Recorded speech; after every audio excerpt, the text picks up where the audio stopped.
I gotta say, Donald Trump has proven himself surprisingly limber for a man with those cankles. First, you know how Donald Trump has always sued everyone and everything at all times everywhere? I am the single greatest president. I'm the greatest president in the history of our country. And I said, does that include Lincoln and Washington? He said, yes. Trump wants the DOJ to pay him $230 million. Which, from the sound of this audience, is obviously ridiculous. But since he won the election, technically as president, he could now, in effect, order the government to pay him. In 2004, Donald Trump sat down with Larry King and was asked a question that feels almost prophetic now. Or whatever. And what are you doing I haven't made now? that. I mean, all that's happening now is people are coming out with polls. It was sort of interesting. The one sort of negative poll I had was on Newsweek, and they put me on the cover. So I said, how could you write a poll? How could you do a poll like this? And I'm on the cover of Newsweek. And, you know, it was just one of those things. But the polls have been unbelievable. So I am going to form a presidential exploratory committee. I might as well announce it on your show. Everyone else does. But what does it mean to betray your country? And Trump gave an answer that was specific, direct, and impossible to misinterpret. He said, betraying America means putting yourself above the Constitution, using power for personal gain, refusing to accept when the system tells you no, and acting like the rules don't apply to you. That answer was recorded, archived, and forgotten for 20 years until Stephen Colbert found it, played it on national television, and held it up next to everything Trump has done since 2020. Last week, this was just last week, right? Referring to the initial lawsuits that he filed back before he was president, he said this. I have a lawsuit that was doing very well. And when I became president, I said, I'm sort of suing myself. I don't know. How do you settle the lawsuit? I'll say, give me X dollars, right? And I don't know what to do with the lawsuit. It's a great lawsuit. And now I won. It sort of looks bad. I'm suing myself, right? And the match was perfect because the man who defined betrayal in 2004 spent 2020 through 2026 doing every single thing he said betrayal looks like.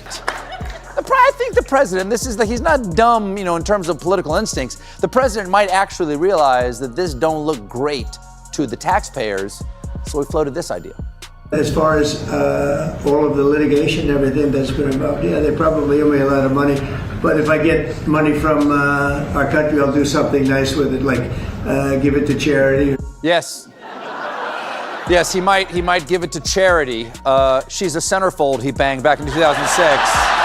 Colbert did not build this segment around speculation or interpretation. He built it around Trump's exact words from 22 years ago. And the power of what he created comes from the fact that no commentary is needed because Trump provided the definition and then spent 6 years becoming the definition. The 2004 interview shows Trump in a different era, younger, pre-presidency, talking about American values in a way that sounds almost unrecognizable compared to the man he became. And when Colbert plays that audio, the first thing the audience hears is Trump's voice saying, putting yourself above the Constitution, as if he is describing someone else, as if he cannot imagine a scenario where when a man's word was supposed to mean something, when defining a principle publicly meant you were expected to live by it, then you already understood what Colbert understood the second he found this footage, which is that Trump's 2004 definition was not a warning about other people, it was a blueprint for his own future behavior. Colbert played the 2004 audio where Trump says, refusing to accept when the system tells you no, and immediately cut to footage of Trump in 2020 refusing to accept election results certified by every state, refusing to accept over 60 court rulings that found no evidence of fraud, and standing on stage saying the system was rigged because it told him no. Then Colbert played the part where Trump says using power for personal gain, and cut to Trump as president directing foreign dignitaries to stay at his hotels, hosting government events at his properties, and using Air Force One to fly to his golf courses over 300 times. Then Colbert played acting like the rules don't apply to you, and showed Trump claiming presidential immunity from prosecution, saying he could declassify documents by thinking about it, and telling crowds that Article 2 of the Constitution gives him the right to do whatever he wants. Quick.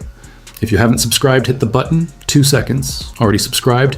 You are the reason this exists. Back to the man who graded himself 22 years in advance. The devastating thing about this segment is not that Colbert found dirt on Trump or uncovered some hidden scandal. It is that he found Trump's own definition of what betraying America looks like, and then showed that Trump followed that definition, step by step, as if he were reading from a script he wrote in 2004. Colbert did not have to argue that Trump betrayed constitutional principles. He just had to play Trump saying what betrayal is, and then show Trump doing it. And the audience made the connection without needing it explained explained because the match was so exact it felt intentional, as if Trump had given himself a checklist in 2004 and decided to complete every item after 2020. This is what makes Trump's own words the most dangerous evidence against him, because opinion can be debated and interpretation can be argued, but a recording of Trump defining betrayal in his own voice cannot be walked back or reframed or dismissed as fake news. He said it was broadcast nationally, it was archived, and 22 years later his behavior matches his definition so precisely that Colbert did not need to editorialize. He just needed to press play and let 2004 Trump explain what 2024 Trump became. The 2004 Trump, who sat across from Larry King and talked about the Constitution and the rule of law and the importance of accepting when the system tells you no, does not sound like the same man who spent 6 years ignoring court rulings and claiming he is above prosecution. But the voice is the same, the face is the same, and the definition he provided fits so perfectly over his own actions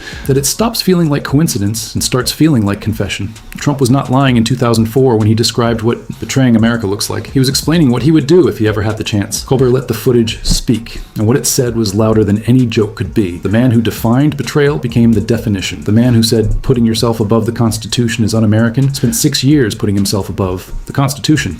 The man who said refusing to accept when the system tells you no is a betrayal of the country refused to accept over 60 court decisions, a certified election, and a peaceful transfer of power. He gave the definition in 2004. He lived the definition after 2020. Stephen Colbert just played both tapes back to back and let the audience do the math. Subscribe to the Narrative Brief. We find the tape from 22 years ago that explains today. The patterns repeat. We slow them down.